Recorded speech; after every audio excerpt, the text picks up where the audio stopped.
It is the voice of Indiana County, WCCS 101.1 FM and AM 1160. Our conversation with Erick Lauber and Katie Mest is brought to you by Marcus & Mack, a law firm representing injured people. Erick is in the remote studio across the way. Katie is on the telephone with us. And, well, let's say good morning to both of you. Hi. Good morning, Todd. Hello. Good morning to both. I'm glad that you're with us. Your kids' world today, parenting one step ahead. We've talked before about this book, and I wanted to revisit the topic today. Katie is the co-author with Erick of this book, which, Erick, I just find the origin of this book and the way that it came to be just really fascinating, the way that this came out of maybe a little bit of disappointment, right?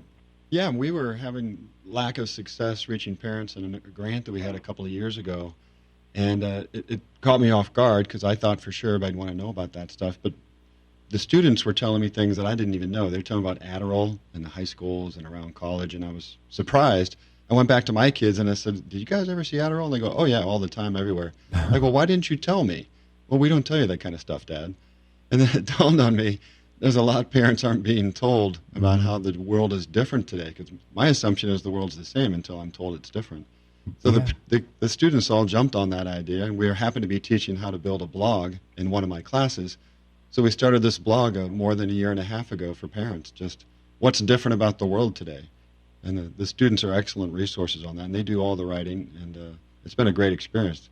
Katie, tell me about your experience with this. When it started to take off and you saw that you were getting all kind of response to it, how'd you feel?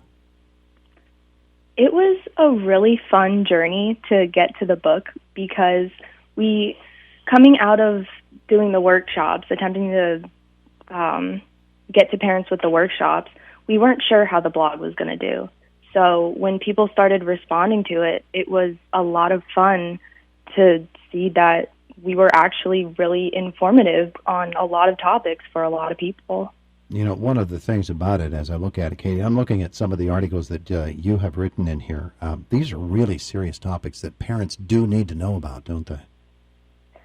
Yes. I ended up writing a lot of the articles in the mental health section, and doing the research for that was rough. It's discouraging to see what kids are going through that parents might not know about, that their kids are dealing with in schools just by themselves. Now that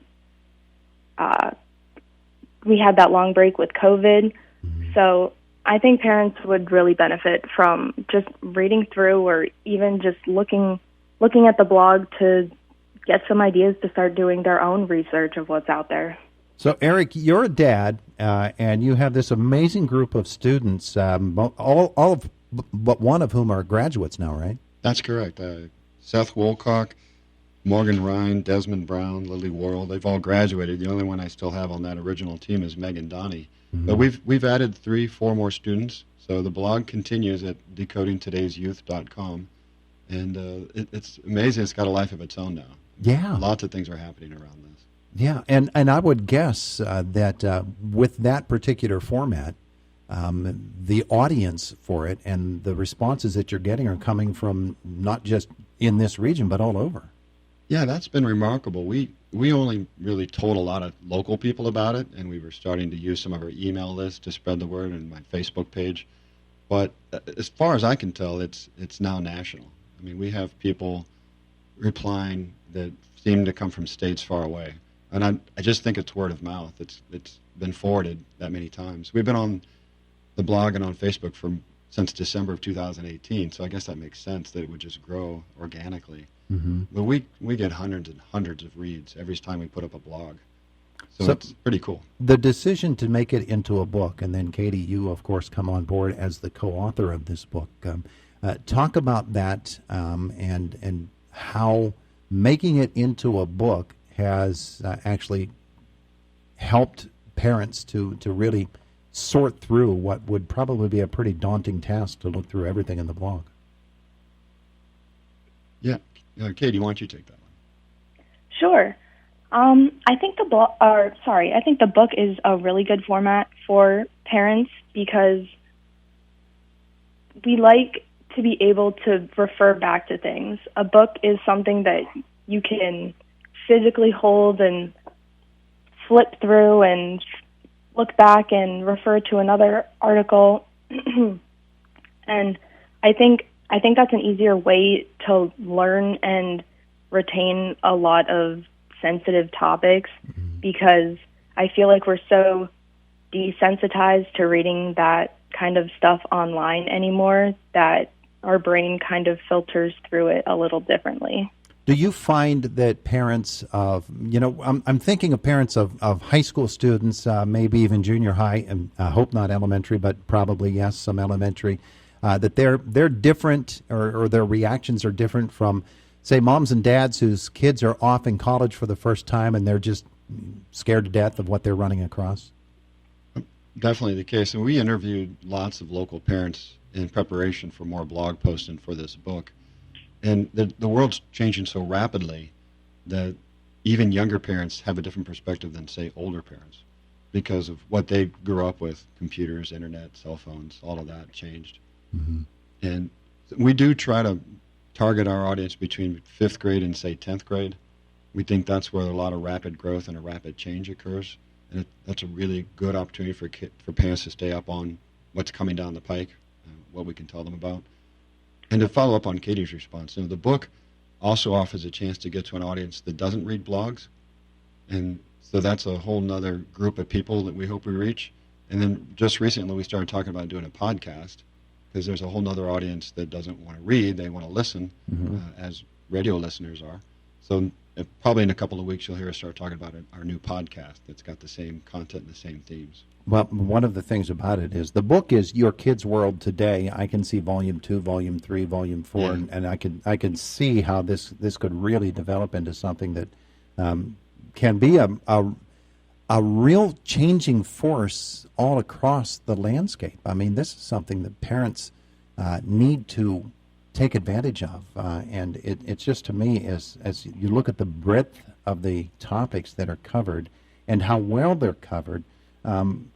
Erick, from your standpoint as a college faculty member and somebody who's been involved in the behavior side of things for quite some time, talk about involving students in this, being sure that what the material is on the blog and in the book is it's vital that it come from their perspective. Right, but still well researched. I mean, I have to add that in, that we always include the links of where we get our data. So when they cite stats, they'll let you go follow up on it if you wish. But obviously, I'm too old now to know.